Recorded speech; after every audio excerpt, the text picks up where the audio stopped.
জিনিস খেয়াল করেন, বেগম খালেদা জিয়ার চরম অসুস্থতার সময় অনেক মানুষ ছুটে গেছেন এভার কেয়ার হসপিটালে।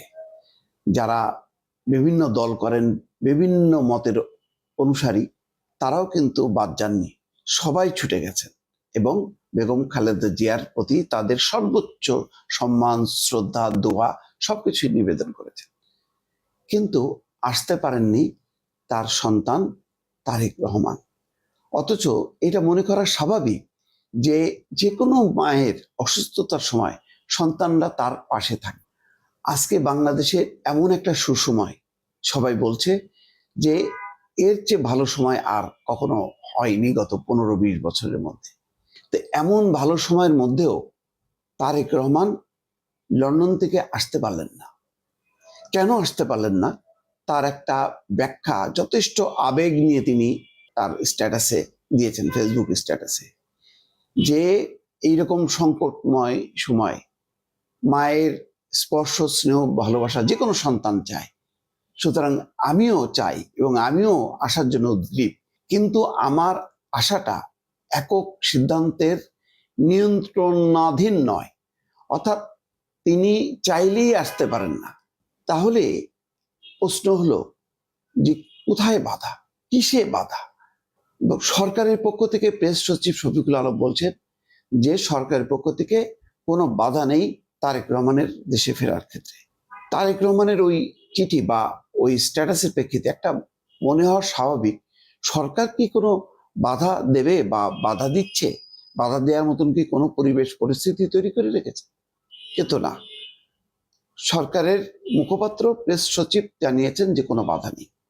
স্বয়ং প্রধান উপদেষ্টা নিজে দেশবাসীর দোয়া কামনা করেছেন, রাষ্ট্রপতি কামনা করেছেন, উপদেষ্টাদের কেউ কেউ এসছেন। আসিফ নজরুলকে দেখলাম যে তিনি এসছেন, তিনিও দেখে গেছেন এবং তিনি বলেছেন যে বেগম খালেদা জিয়ার অবস্থা ভালো না, তিনি দেশবাসীর দোয়া চেয়েছেন।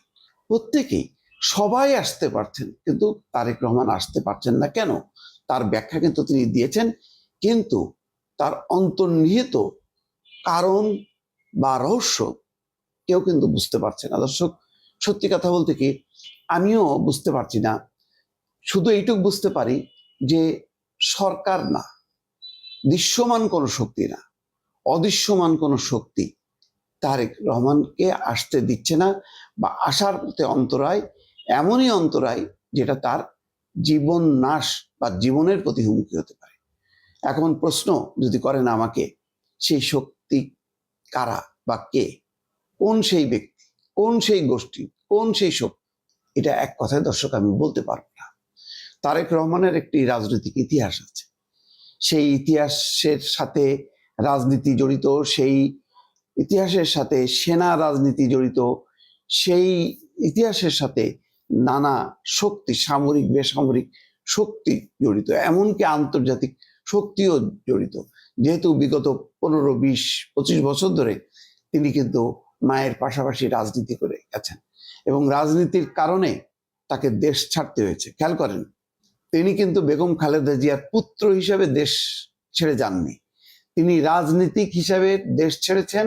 দেশ ছাড়তে বাধ্য করা হয়েছে, যাওয়ার আগে তাকে মুচলেকা দিতে হয়েছে। কারা সেই মুচলেকা নিয়েছিল?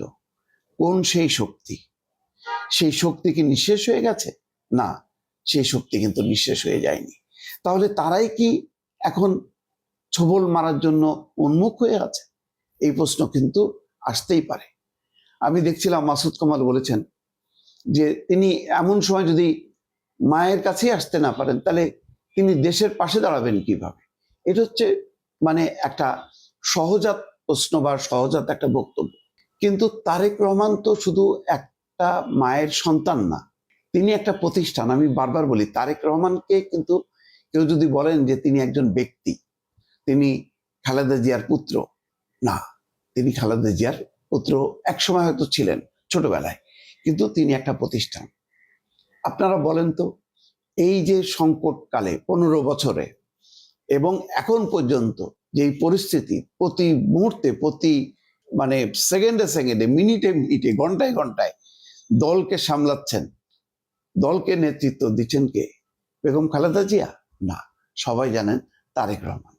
তারেক রহমানের কারণে দল এখনো ঐক্যবদ্ধ আছে, দল ভেসে যায়নি, দল আদর্শ থেকে বিচ্যুত হয়ে মানে মোটামুটি আওয়ামী লীগ খেয়ে ফেলছিল প্রায়, সেই খাওয়া থেকে কিন্তু উদ্ধার করে আছেন, আগলে রেখেছেন তারেক রহমান।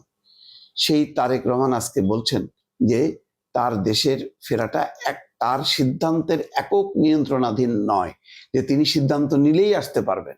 তারেক রহমান যদি ক্ষতিগ্রস্ত হয়, বিএনপি ক্ষতিগ্রস্ত হবে।